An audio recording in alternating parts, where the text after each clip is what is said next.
Welcome to La Gazette This Month in Fashion for October 2020.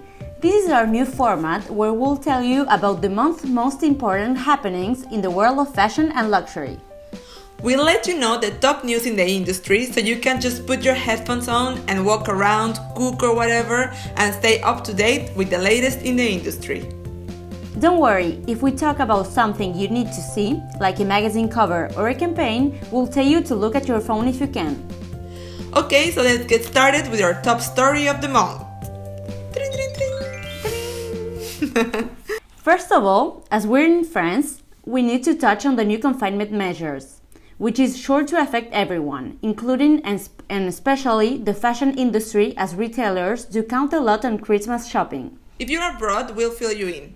A new confinement was announced last week by the president. And at least until December the 1st, we won't be able to go shopping, eat out, meet people, or leave our homes for anything other than food and work. So if you're in France, stay home, stay safe, and we wish you a very pleasant confinement. Okay, so our top fashion story is, of course, Emily in Paris, which premiered on Netflix on October the 2nd. Feels like a year ago. Yes, as you probably already know, the series is about Emily, who moves from Chicago to Paris to work in a luxury marketing firm. We don't want to spoil too much, but we're pretty sure most of you already watched it. So we'll speak freely. If you haven't watched, maybe skip this part. You can click the timestamp to go directly to the next section in the description. So Emily was sort of inspired by a real-life girl called Rebecca, who moved from New York to Paris to work in the film industry about 16 years ago. And we interviewed her about the series. Here it goes. So Rebecca, tell us, how was your collaboration with the series? So it's a long story. I'll give you the short version, but so I've been in Paris for 16 years, and sort of towards the beginning, I was the correspondent in France for a magazine called The Hollywood Reporter. And it was right when I'd started. It was my first César Award. I think I had a crush on, I must have been Guillaume Canet and Gilles Lelouch and all these actors that I had seen in movies. And here they were, right in front of me. And I remember being like, I'm not leaving this after party until they leave. And, it gets to be the end of the night. It must have been 2006, I think, 5, 6. There were no Ubers, and so there were no taxis. And I was standing outside in the rain, in my heels, having had a little bit too much champagne. And all of a sudden, this limo pulls up, and these guys were like, hey, come to an after party with us. So I ended up in this hotel room with this after party with all these French actors and people in the industry. And the next day I called up this producer, very serious. And I said, I'd like to interview, I think it must have been about Woody Allen movie that he was doing. And I said, this is Rebecca Leffler from The Hollywood Reporter. I had a whole, very serious conversation with him. And at the end he said, Rebecca Leffler, were you in a hotel room last night until, whatever time? And I was like, oh, my secret's out. And so anyway, he became a friend. I've known him for years. And he's actually the executive producer of the show. And he read the script, and he was meeting with Darren Star in LA, and he said, look, I never do this, but I just read the script and you created this character. And Darren Star had created this character way before he met me. And he said, but I hate to tell you, she exists in real life. Her name is Rebecca. You might want to talk to her. This is her personality and her life. And so I spoke with Darren, and I have a full-time job. I was sitting in my office in Paris one Friday afternoon, and I got a text saying, oh, Darren is wondering if you could be in LA by Monday. And I was like, well, no, but yes. This was an amazing opportunity. And I flew there. I was in the writer's room with Darren and really interesting people and the really talented writers. It's obviously the fictional character, the stories, the characters that they created, but especially the fact Emily works it's a more boutique marketing agency, but the past few years I've been working for a big luxury agency in Paris. So it's definitely the same world, the same l'univers, as they say. And so I was able to kind of share my experiences with them and kind of help them develop the character and put her into more, ironically, find real situations, which I know that that's been something that's criticized, but I can tell you that so many of the stories are either true, I've lived them, or based on reality in some way. After watching the end result, which is your favorite part of the portrayal of your experiences? Well, I think the fact that it's a comedy, you know, obviously there's emotion, but I think that one thing that really helps you get through expat life and life in Paris in general is the comedic aspect. And I think another part, and I think that that's something that has been very true always of my life. When you're working, I think you know this too, if you're working in fashion, I was working in kind of the film and media and TV world, and I remember going, you know, one night being at the Ritz sipping champagne with Clint Eastwood, and then the next day, you know, walking up my 92 steps. I literally had stairs just like Emily's all the way on the top floor, my first apartment in Paris. And remembering that and having the contrast of having these like exciting, amazing things. One minute, you know, you're looking at the Eiffel Tower sparkling, and the next minute, you know, your toilet's exploding and you have to deal with the French plumber. And I think that Paris is very much like the high highs and the low lows and the ups and downs. And I think that it does a really good job of portraying both aspects of that. So do you feel like your experience was more or less accurately portrayed? I mean, no, certain things. I mean, you know, Emily arrives and she has a suitcase filled with clothing that, you know, Patricia Field dressed her. Patricia Field did not dress me. It would have been nice to have had that. I think that her, you know, she has Chanel, and her age and probably her salary at this company, and coming to Paris and having, first of all, not even having to look for an apartment, having this amazing, you know, big apartment with also gorgeous guy downstairs, which, side note, personal note, people who think that is like completely unbelievable, I did have a really good looking neighbor, not downstairs, but across the street from me. And I had a fling with him for a very long time. So it is kind of accurate and possible. What shocked you the most when you arrived to Paris from the States the first time? Well, I would answer that in two ways. When I first came to Paris I think I was 16, and I did a summer study program. So that was my first time in Paris. And I think that then obviously there were things that were, you know, shocking and weird at the time just because I'd never been.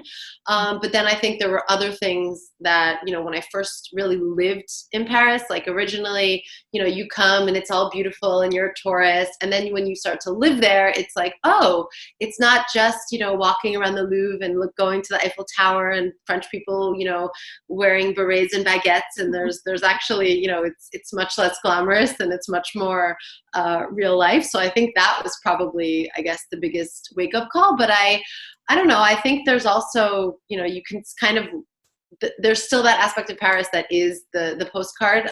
You know, I was laughing because I was reading all these criticisms of Emily in Paris. Oh, nobody really goes to the Café de Flore and meets people. And I was hysterical because some of my best friends in Paris, like my best friend who I saw yesterday is American, and we met at the Café de Flore. And I went there on Saturday to meet another friend. And I used to sit there and think I was like Simone de Beauvoir and Jean-Paul Sartre, and was going, you know, like all these myths of the Americans in Paris. And I think that it does capture that. And Darren mentioned, you know, it's maybe not real extreme reality, but it's a love letter to Paris. And it's, you know, in much the same way that Sex and the City was a love letter to New York. And I think that Paris, they do a great job that Paris does play a role. It's its own character, much like fashion. I think fashion, in the way it was in Sex and the City, it tells the story of the characters. It tells the story, you know, Emily's character doesn't dress the way Sylvie's character, she's wearing, you know, very kind of elegant, sophisticated, understated, effortless chic. Actually, a French woman I know pointed out yesterday, oh, well, Sylvie, you know, she doesn't really have any makeup, and her hair is kind of all over the place. And I think that was done intentionally because we have this myth of the French woman who's like effortlessly chic, whereas Emily is like trying really, really hard all the time. But I think also the fashion, that's where I guess I differ, whereas Emily is kind of, she comes and from the beginning is just wearing this flamboyant fashion and showing off her crazy personality, whereas I have always tried to fit in. Like I have tried to tie a scarf like a French person, and I cannot. I would look around me. I'm like, well, I think it's my the journalist in me that I've always just like kind of like to observe And then I jump in, and so I would like observe, okay, this is what everyone's wearing, and then I would try to fit into the French way, which is I think a microcosm of my whole approach to living here, which is I'm trying to be French, whereas Emily I think is just very American from the beginning. Tell us about the most unpleasant encounter with Parisians. Oh, Do you have one that marked you? Do I have one?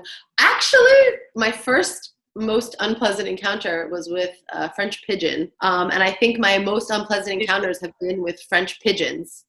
Not necessarily the people, but I remember walking across the street and being hit in the head with a pigeon and falling to the ground. I have many pigeon stories. So I think like to this day, French pigeons have been my most unpleasant encounters. And I actually think my most unpleasant encounters end up being my most pleasant, because I think one of my greatest triumphs is, and this is in Emily in Paris with her, the boulangère, and how the woman at the boulangerie is like super mean to her. And then they become, you see her taking pictures with her. And I think my goal has always been to charm the most uncharmable of French people. And I actually had I had a bakery right across the street from me, and I would go every morning and I would see her, there'd be a French man in front of me and she would say, bonjour, monsieur. And he would say, oh, can I have this specific baguette in the back with this that's not as cooked? And she would say, oh, of course. And then I'd come up and she'd be like, what? And I'd say, oh, would you mind? Can I have one that's not as cooked? And she'd say, no, you take the baguette that I give you. Like, she was really just evil and awful. And by the end, she became my BFF, and she would like save me the good bread at the end of the day, and it was one of my greatest life, just because I've managed to charm the uncharmable. Fight, but kill them with kindness, I think is the expression. Yeah. Good job. So finally, what advice would you give to anyone who wants to move to Paris from another country? I would say it might not be as wonderful as Emily's first moments, but I think really and this is something that I think we see Emily learn during the course of the show, and I definitely have. If I've learned one lesson since being here, it's that, as I was mentioning, all I wanted to do was be French and fit in and try to be like French people. And I think that the more that I embraced my differences, like that's where I've been able to shine. I had a show that was called Une Américaine à Paris. The fact that I have an accent, that's why they wanted me to be on television for a while. Or the fact that I have now, at my marketing company, I have a different perspective. And I think that just being yourself and also having patience, because it depends on, I guess, what country you're coming from, but specifically from America, where everything is like overnight and speed, and, you need something to happen right away. I think to have patience, because the French, my refrigerator is currently not working, and probably it will not be fixed for many, many days, 2 weeks, and who knows how long. And I think that that's something that now I can laugh about it. But when I would first come here, it was frustrating that people, I'd show up for a meeting and no one would come they'd be really late all the time. And so I think that just patience and a sense of humor really helps too. And learn how to tie a scarf, because, it's very Well, thank you very much, Rebecca. Thank you, Rebecca. Thank you. Back to you guys in the studio. I think this was very interesting. I know, she's so nice. What I found fascinating with this series is how polarizing it was. I mean, some people love it, some people really, really hate it, and whoever you ask had an opinion. Yes, but this is a fashion podcast, so we especially need to touch on that topic. Yeah, a lot of complaints came from the fact that realistically she could not have afforded all the clothes she wore. And from the styling, which, by the way, was done by Patricia Field, stylist for Sex and the City and The Devil Wears Prada. Yeah, so like the queen of pop culture styling. In the series, she put Emily in plenty of Chanel, and she had some very extravagant looks. And of course, this was meant to underline the difference between herself as an American and her counterparts that were very chic Parisians. But a lot of people, especially French people, have talked to say that nobody dresses like that and that it's ridiculous. I think it's an aesthetic that is very interesting for the people who dreams about this city.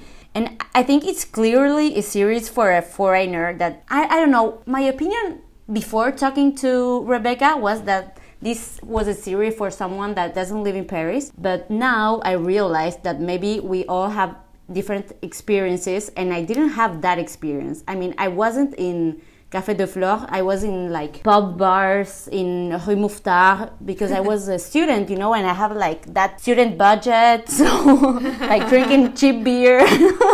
Yeah, I guess it's different if you arrive with a job, you know, maybe it's quite different. And also what I really like about what she says, you know, what she talks about moving to Paris, the high highs and the low lows, I could really relate to that. And I think if you live in Paris or if you have lived in Paris, you can relate. But also it has, like you said, the dream aspect of the ideal version of Paris that people dream about, you know? Yes, I think what I learned is that I shouldn't be judging someone else's experience because you know that it's one experience. And so what did you think, guys? Do you like the fantasy of the series? Would you have preferred a more maybe realistic, more, you could say, darker approach? And how about the fashion? Let us know what you think about Emily's looks in the comments below. Okay, so next story, we wanted to touch on the fact that many brands have been showing their Spring 2021 collections outside the official calendars of the main fashion cities. Paris Fashion Week ended on October the 6th. These are the brands that have shown after: Michael Kors, Sacai, Stella McCartney, Tory Burch. Lanvin had a show in Shanghai, and Raf Simons launched his first namesake women's wear collection. Finally, Celine did a digital show last Monday. Oh, that was beautiful. I saw it. And the biggest brand that still hasn't shown their 2021 collection is Saint Laurent. But I think that is coming anytime now. I mean, with the new lockdown in France, they don't have a choice but to present digitally. I think Celine's show was very TikTok vibe. You know, yeah. Like the music, the models, the cameras, I don't know, the video, you know, You're right about especially the music, like it's so repetitive. It's just like so the TikTok. same part, so TikTok, yeah. I love the setting in the stadium. I thought it was a very, very beautiful video, just like really pleasant to watch and kind of addictive, like I couldn't stop watching it. Interesting turn in Hedi Slimane's creative direction, because he started really glamorous, the bourgeois and everything, and now it's super sporty, 90s, you know. I think they want to attract a younger client. Of course, I agree completely. We hope you're finding this podcast format useful and that you're enjoying listening to the top news. If you are, please don't forget to like it, subscribe to our channel, and hit the notifications bell. This is the best way to support us and to help us keep making this content for you guys. Plus, you'll get notified as soon as we post our next video. Okay, now back to news. The next topic is Gucci. As you may know, the second-hand market for clothes has had massive growth these past years. If you live in France, you'll be familiar with Vestiaire Collectif. Well, the American equivalent is called The Real Real, and now they have partnered with Gucci. Yes, the partnership will place second-hand Gucci items sold by users and product provided by Gucci directly in a separate e-shop. Plus, for every Gucci item sold through the platform in the States, there will be a tree planted through an association. So this is obviously an effort to become more sustainable in two avenues. The avenue of selling of used clothes and accessories, and of course the planting of trees. What do you think, Lucia? I think it's good because brands need to stop thinking about old season pieces are not sellable. I agree. I think with the confinement, I have seen many so-called archive sales, but are actually just like last season leftovers, you could say. But they're actually still really cool pieces. So why wouldn't they still, sell them instead of overproducing? Of course, there might be people interested in the brand's archives, and they have to understand that. Now to our trend section. The trend we want to talk about this week is logos. This is a huge trend that comes and goes, and right now we're reaching a peak logo mania. During the Spring-Summer 21 collections, we could see big and visible logos in brands such as Prada, Chanel, Dior, Burberry, Number 21, and many more.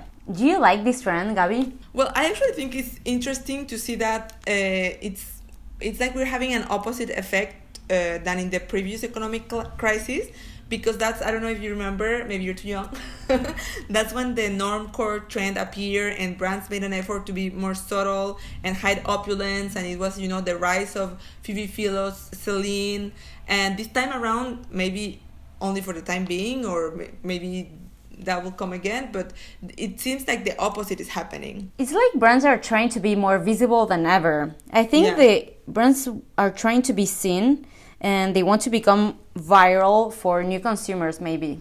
Yeah, maybe you're right. Yeah, it's interesting. Now our beauty section. Huge news in the world of beauty. Bobbi Brown, the founder of the famous makeup brand, has launched a new project. Bobbi left her namesake brand in 2016, and now she got back in the beauty game with Jones Road, a new makeup line made with clean ingredients and designed for skins of all ages.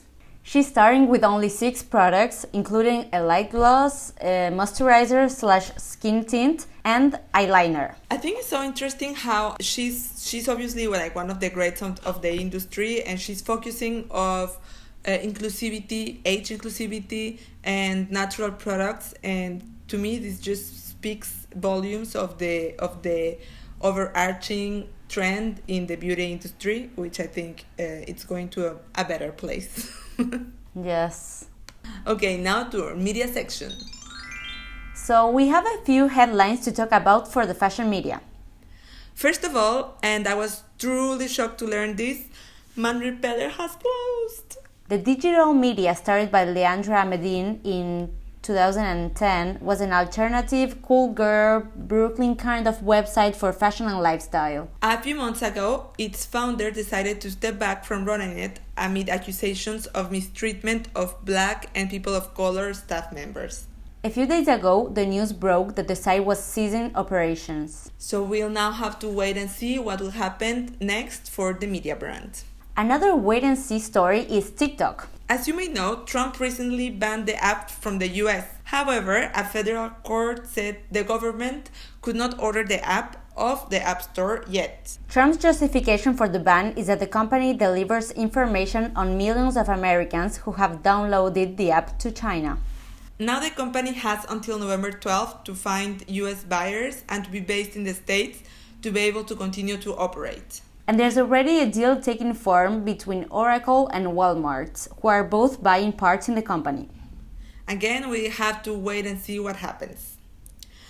So lastly, in the media news, we wanted to share with you the launch of the Fashion Research Library. Its goal is to become the world's most comprehensive repository of specialized fashion research and contemporary fashion publications. Its board of directors includes fashion heavyweights such as ex-Colette's Sarah Adelman, Venezuelan investor Carmen Busquets, editor-in-chief of Dazed and Confused Isabella Burley, amongst many, many others. What's most amazing is that the project was founded by Elise By Olsen, who's only 21 years old. I mean, this girl, she's like I read her being referred to as the European Tabby Gavinson.